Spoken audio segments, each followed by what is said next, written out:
Assalamualaikum warahmatullahi wabarakatuh. Waalaikumsalam warahmatullahi wabarakatuh. Apa kabar anak-anak?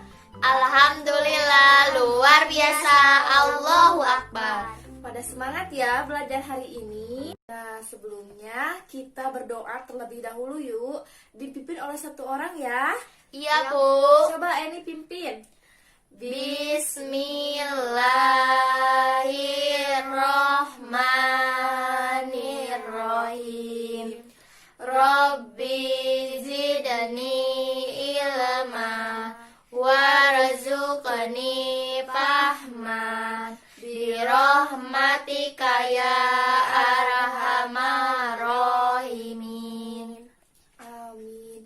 Nah, seperti itu anak-anak, pada saat berdoa kita tidak boleh berbicara dengan orang lain. Kemudian kita harus duduk dengan tegap, ya. Ya, Bu. Nah, selanjutnya Ibu akan absen ya. Di sini hadir semua? Hadir, Bu. Oh, seperti itu. Kalau hadir semua, Ibu akan lanjut kepada materi selanjutnya.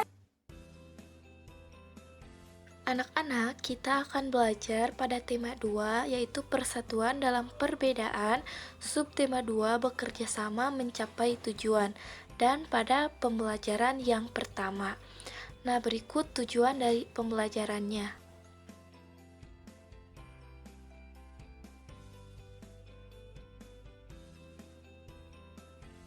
Nah, sebelum pembelajaran dimulai, kita bernyanyi bersama lagu nasional, yaitu 17 Agustus 1945.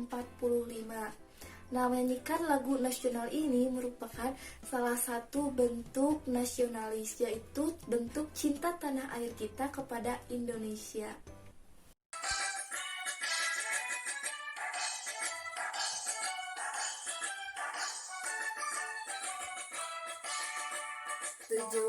Agustus tahun 45, itulah hari kemerdekaan kita. Hari merdeka nusa dan bangsa, hari lahirnya bangsa Indonesia. Merdeka, sekali merdeka tetap merdeka, selama hayat masih dikandung badan. Kita tetap setia mempertahankan Indonesia. Kita tetap setia membela negara kita.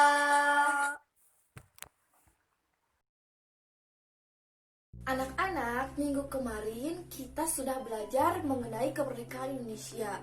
Bagaimana Indonesia itu merebut kemerdekaan dari tangan-tangan penjajah. Nah, ada yang masih ingat Indonesia itu kapan merdeka? 17 Agustus 1945. Pinter. Nah, sekarang Indonesia kan sudah merdeka, tetapi Indonesia itu masih harus berjuang lagi untuk mempertahankan kemerdekaan Indonesia. Nah, Ibu bertanya, mengapa hal itu bisa terjadi? Ada yang tahu? Tak tahu, Bu. Bagaimana cara bangsa Indonesia untuk mempertahankan kemerdekaan Indonesia? Ada yang tahu nggak? Gak, Bu. Nah, kalau nggak ada yang tahu, ayo kita cari tahu.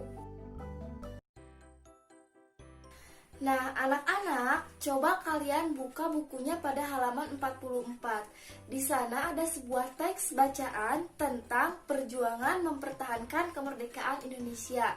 Nah, kalian buka bukunya, kemudian baca dalam hati masing-masing ya. Iya, Bu. Ibu kasih waktu 5 menit. Anak-anak, sudah dibacanya? Sudah, Bu. Nah, dari bacaan tersebut kita tahu bahwa upaya untuk mempertahankan kemerdekaan Indonesia itu ternyata terjadi di berbagai daerah yang ada di Indonesia.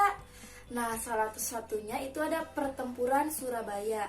Nah, coba Ibu minta satu orang siswa untuk maju ke depan ya, untuk membaca teks bacaan yang ada pada buku kalian yang berjudul Pertempuran Surabaya.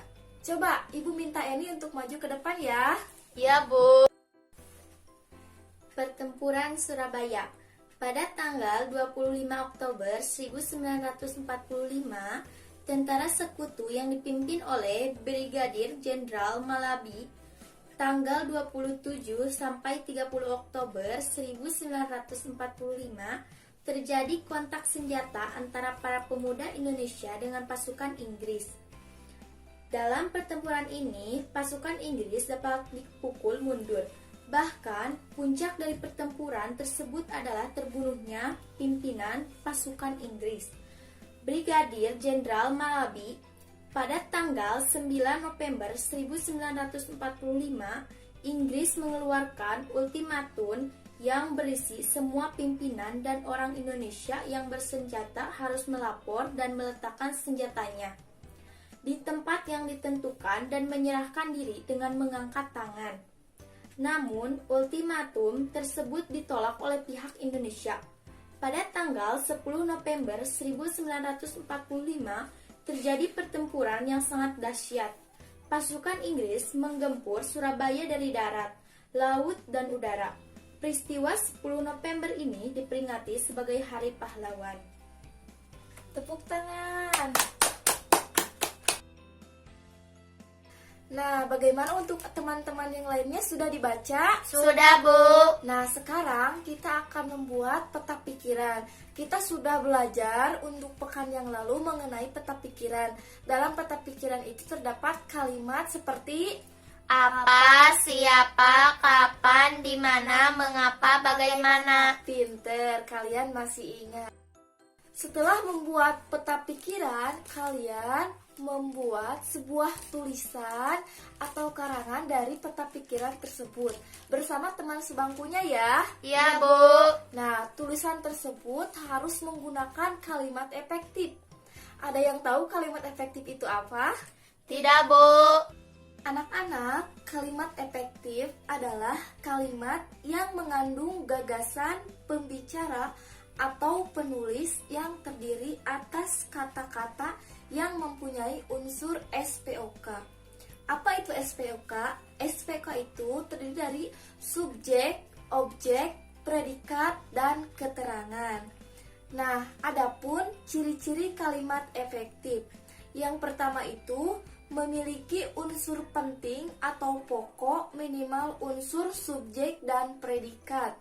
Yang kedua, menggunakan struktur bahasa yang tepat. Yang ketiga, memenuhi kaidah atau ejaan yang berlaku. Yang keempat, menggunakan pilihan kata atau diksi yang tepat sesuai kebutuhan. Nah, sekarang coba kerjakan ya, karena kalian sudah tahu apa itu kalimat efektif dan bagaimana ciri-cirinya. Ya, Bu. Anak-anak, coba kalian buka kembali bukunya pada teks bacaan Pertempuran Surabaya.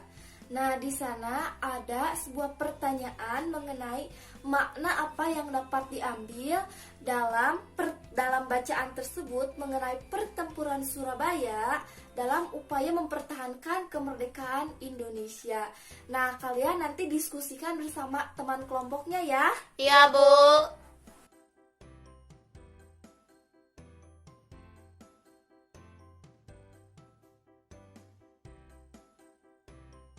Anak-anak sekarang bergabung bersama kelompoknya masing-masing ya. Iya, Bu. Nah, untuk kelompok 1 yaitu mencari informasi tentang pertempuran Ambarawa. Yang kelompok 2 mencari informasi tentang pertempuran Medan Area. Yang ketiga mencari informasi tentang Bandung Lautan Api.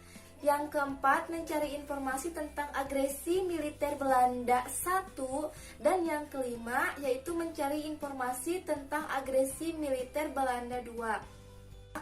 Dalam mencari informasi mengenai tugas yang Ibu berikan tersebut, selanjutnya kalian buat ke dalam sebuah peta pikiran. Nah, kalian coba tuliskan komentar mengenai upaya yang dilakukan oleh para pejuang Indonesia dalam mempertahankan kemerdekaan Indonesia.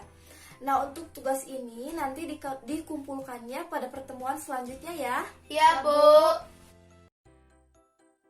Nah, anak-anak, Ternyata dalam mempertahankan kemerdekaan Indonesia itu dilakukan oleh para pejuang dengan menggunakan strategi yang berbeda-beda. Hal ini disesuaikan dengan kebutuhan masing-masing dari daerah tersebut. Nah, tahukah kalian bahwa hewan juga mempunyai strategi masing-masing dalam mempertahankan hidupnya? Hal ini disesuaikan dengan tempat tinggal atau habitat mereka. Nah, ada yang tahu? Tidak, Bu. Ayo kita cari. Coba sekarang buka bukunya pada halaman 48. Iya, Ada? Ada, Bu. Nah, di sana itu ada gambar apa aja? Ayam, ikan, bebek, cicak. Iya. Nah, untuk yang pertama kita amati dulu ya gambar tersebut. Iya, Bu. Lalu kita isi. Sebagai contoh, ada yang tahu ikan ciri-cirinya apa? Saya, Bu. Apa nih? Mempunyai sisik dan mempunyai insang untuk bernapas. Iya. Coba habitatnya di mana tempat tinggalnya, Muni? Di air. Iya, pinter. Nah, anak-anak, untuk hewan yang lainnya seperti ayam, bebek, dan cicak, coba kalian diskusikan dengan teman sebangkunya, kemudian isi jawaban tersebut pada diagram yang sudah disediakan pada buku siswa kalian. Ya, Bu. Oke, nah setelah itu kalian analisis bagaimana hubungan tentang ciri-ciri hewan tersebut dengan habitatnya. Iya, Bu. Anak-anak masih semangat belajarnya? Masih, Bu. Nah, supaya kalian lebih semangat lagi, kita tepuk semangat dulu yuk. Yuk, Bu. 1, 2, 3. Tepuk semangat. Semangat. Semangat. Sekali lagi, tepuk semangat. Semangat. Semangat. Nah, sekarang kalian buka bukunya pada halaman 49. Di sana ada teks bacaan mengenai bebek. Kalian baca dulu dalam hati ya. Iya, Bu. Sudah dibaca mengenai teks bacaan bebek? Sudah, Bu. Di sini ibu akan bertanya nih, bagaimana sih bebek itu bisa berenang dengan baik? Karena kaki bebek berselaput. Iya, yang selanjutnya, bagaimana bebek itu mencari makan di air? Kenapa bisa? Karena paruhnya yang panjang dan lebar. Ya, bagus. Selanjutnya, kalian amati hewan yang ada di sekitar kalian. Ya, Bu. Kalian amati tentang ciri-ciri dan juga habitatnya. Kemudian, hasil pengamatan tersebut kalian isi pada tabel yang ada pada buku siswa kalian. Nah, untuk penugasan ini, kalian bisa didiskusikan dengan teman kalian. Iya, Bu. Nah, kalian sudah mendiskusikannya? Sudah, Bu. Sekarang coba ibu mau satu perwakilan dari kelompok untuk maju ke depan. Iya, Bu. Saya perwakilan dari kelompok 1. Saya akan membacakan hasil diskusi saya dengan kelompok 1, cicak. Cicak memiliki ciri khusus yaitu mempunyai melekat pada kakinya. Ciri-ciri habitatnya yaitu di darat atau di dinding. 2. Ikan. Ciri khusus ikan yaitu mempunyai insang untuk bernapas. Ciri habitatnya yaitu di air. Tepuk tangan.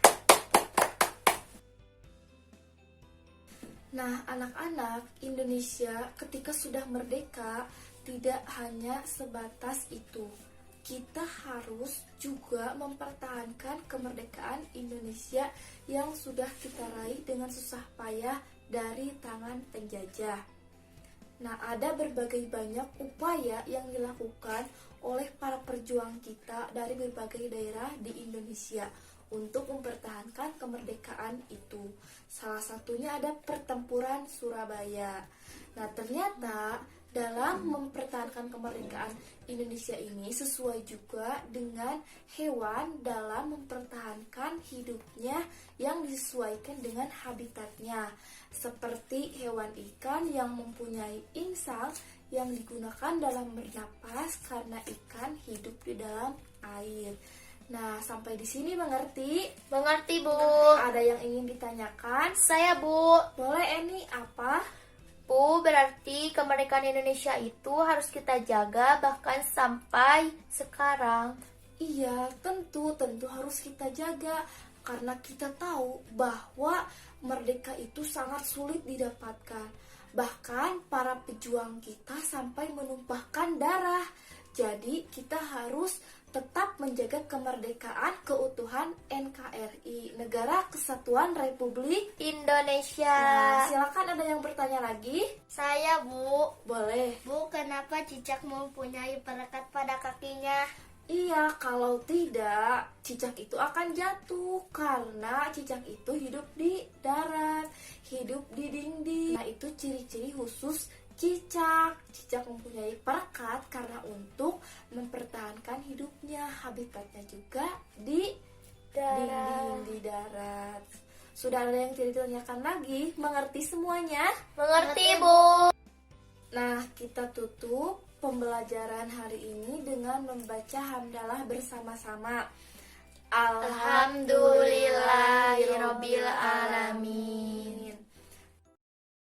Anak-anak, mungkin itu saja yang dapat Ibu sampaikan. Sampai jumpa di pembelajaran selanjutnya. Wassalamualaikum warahmatullahi wabarakatuh.